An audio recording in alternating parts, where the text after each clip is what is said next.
What's up guys, and welcome back to another episode of Career Mode. This is episode number 115.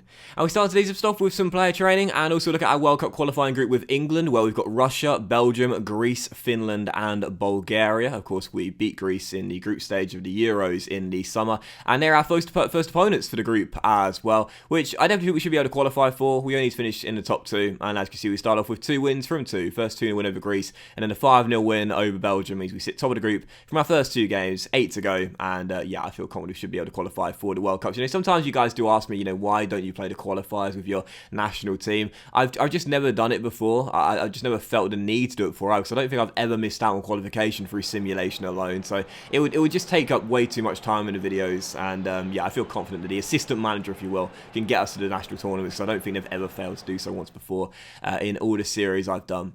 Still, for the first of 3 games of today's episode, it's the big one. It's Juventus here at the Stadio Olimpico here in Turin, where I will be honest, guys, I do have to apologise for this, but I recorded it as a live game. Little did I know, like a moron, I had my microphone muted. So sadly, I was doing the commentary, but unfortunately, there was no audio getting recorded. So because that is a post-commentary game, I did do it as a live one, but again, due to my stupid error, sadly, no audio was recorded. But anyway, it's Juventus here in Turin. Of course, as we know, last season, we had some fantastic battles against these boys, both in the Coppa Italia semi-finals and in our Serie A duels. In the Super Coppa, to start the season off, we beat them on penalties. Now they're looking for revenge, as we are trying to dethrone Juventus this season and win the Serie A title. So into the game, we knew it was going to be a big one, and just 9 minutes in, on the back of our loss by 2-1 away in Bologna, heading back to Rome, we had to return to winning ways here, returning home, and just 9 minutes in, what a start for the captain this season. Nicola Zaniolo, lovely finish into the far corner, makes it 1-0 to Roma, and already the Stadio Olimpico is rocking, and already Wan-Bissaka has got an assist. Lovely through ball by our new right back. Zaniolo would have finished, and already again his 3rd goal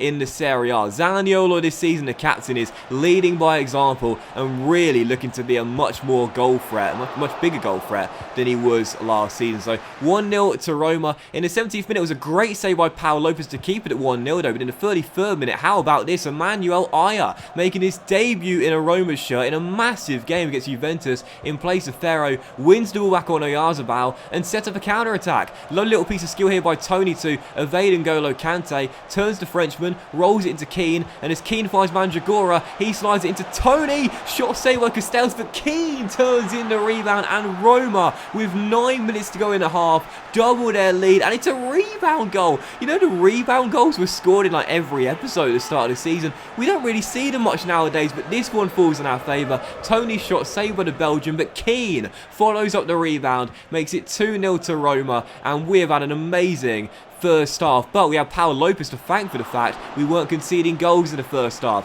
Great couple of saves by Paul Lopez in the first 45 minutes, including that one there as he was almost lobbed from just outside the area, and that ensured we went into the dressing room leading by 2-0. So Roma 2, Juventus 0, and in the 67th minute, oh, you just can't separate these two. Toney out muscles Rafael Varane again. This is the reason why I was so disappointed that I didn't record the audio live, because when this happened, I went, Ivan Toney has just knocked Rafael Varane off the ball, and now can Roma knock Juventus off the throne? But anyway, Toney lost possession to Varane, but then out muscles the Frenchman, pushes him off the ball, wins it back. Referee says it's fair, nothing doing, turns, swivels, shoots, and after firing a blank in the Super Coppa, it's redemption for Ivan Toney as he beats Castells, turns in our 3rd goal. Roma 3, Juventus 0. Toney pushing Varane off the ball, and again I was so disappointed I realised that I left the microphone on mute.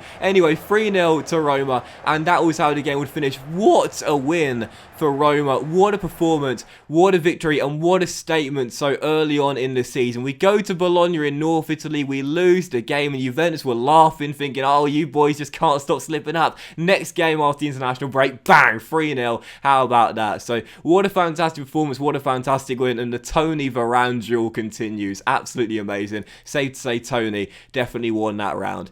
But still, following that amazing win there, which left me out of breath recording the commentary, which obviously was rendered useless, we would then take on Dynamo Kiev here in the first game of the Champions League group stage away in Ukraine. Of course, as we know, we've got Dynamo Kiev this season, Ajax the Dutch side, and also Monaco the French side as well. So Taking on Dynamo Kiev away from home. This could be a tricky test here away in Ukraine. So heading into the game, I did make a lot of changes to the lineup, don't get me wrong, but there were still quite a few first 11 players out there. Paolo Lopez retaining his place in goal. Rob McNolly would start as well. We also had Orsolini starting, Zaniolo starting, Fernandez starting as well, because I felt this could be a tricky test here, and I wanted to make sure, like last season against Lokomotiv Moscow, we started off the group with a win, and just 8 minutes in, we were already in front. Pinamonti. This is why we rejected that big bid from Bayern Munich on transfer deadline day. Because what's this guy's nickname? Primed and ready. He sits on the bench most of the season. When we call upon him, we know he's going to get a goal. He is just so reliable from the bench. Either coming off it during a game or when called upon to start a match, you always feel confident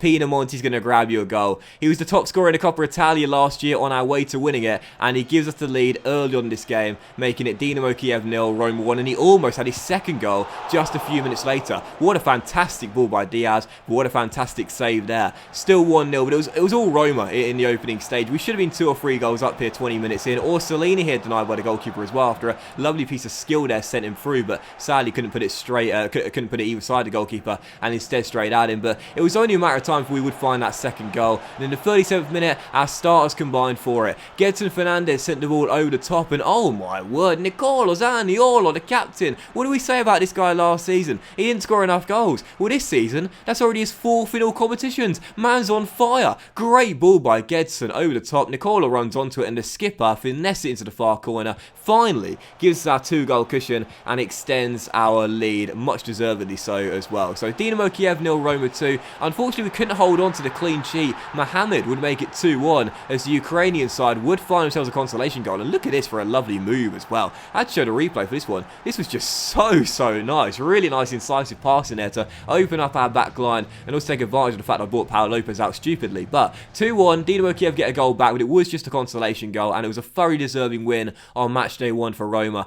Really, we should have won it by more goals. Had my finishing been better, we certainly would have done so. But I will say this, for Nicolo Zaniolo's sake, more of the same please, skipper. A goal and an assist on match day 1. He's off to an amazing start this season. I think after last season, he didn't do especially well for us. This season, he's making up for lost time. Great performance there and a great start for Zaniolo as we win on match day 1 by 2-1 away in Ukraine. So for our third and final game of today's episode, back to Italy, but staying away from home as we will take on Empoli away from home here. Barai's former club. Of course, we signed Barai from Empoli in the summer window, but he would not feature in the matchday squad for this one because I just can't get him onto the bench right now. Our first 11 is so good, and I can't take Pinamonti off the bench either. So taking on Empoli away from home, Barai was hoping to start this game, couldn't even get on the bench. But of course, last season when we took on this side, this is where we found Barai last season after he bagged that brace against us in the first half. So taking him on away from home. Last season this fixture finished as a 2-2 draw, but this season I wasn't prepared to have 2 slip-ups in 2 away games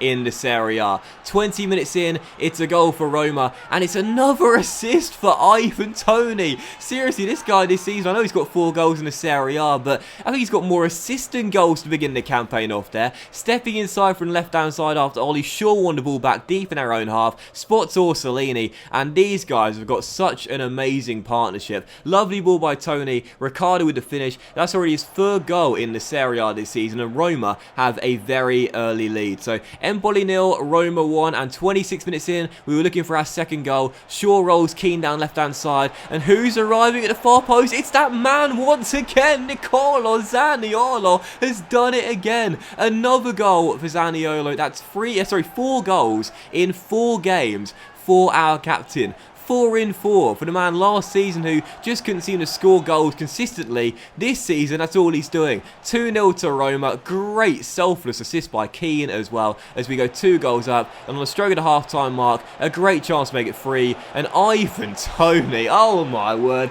You know, honestly, you heard the criticism over the summer transfer window. Some of the pundits were saying, oh, he only cares about golden boots. He only cares about goals. He's not a team player. He said, really? How about this season then? Watch me get the assist. chips it into Gedson Fernandes for his second assist of the game. And Fernandes, who got the assist, I should say, away in Ukraine for Zaniolo's goal, now scores here and makes it 3-0 to Roma. So on a tear in this game, 3 goals up, looking so good. Every time we went forward, we looked like scoring. Toney could have had his second hat-trick of assists this season had Wan-Bissaka not fluffed his lines there going forward for his first goal for the club. Put that shot wide, and another chance 81 minutes in here. Orsolini and Toney once again with a lovely little piece of link-up play. But Ricardo's shot well saved with the goalkeeper low down to his left-hand side as he pushes it behind for a corner. But Ivan Toney, he's looking like a different player this season. He doesn't want the goals, he just wants the assists. He could have had 5 in this game. In the end, only ends up with 2. But regardless, final score, Empoli 0, Roma 3. We get a very comprehensive victory. And after last season, the start we had, we were very sluggish getting out of the gate, and we never managed to recover from that. This season, much better. Yes, you already had a defeat away against Bologna, but every other game has been a win since then, and that's why right now we sit second place in the table, 3 points behind league leaders, our Rome rivals Lazio, after a 100% start. But that will end today's episode of Career Mode, guys. So big thank you for watching. If you have enjoyed it, and if you enjoyed today's episode, then please drop a like. Much love to you all. Have a fantastic day, and I'll see you for the next episode of Career Mode very soon.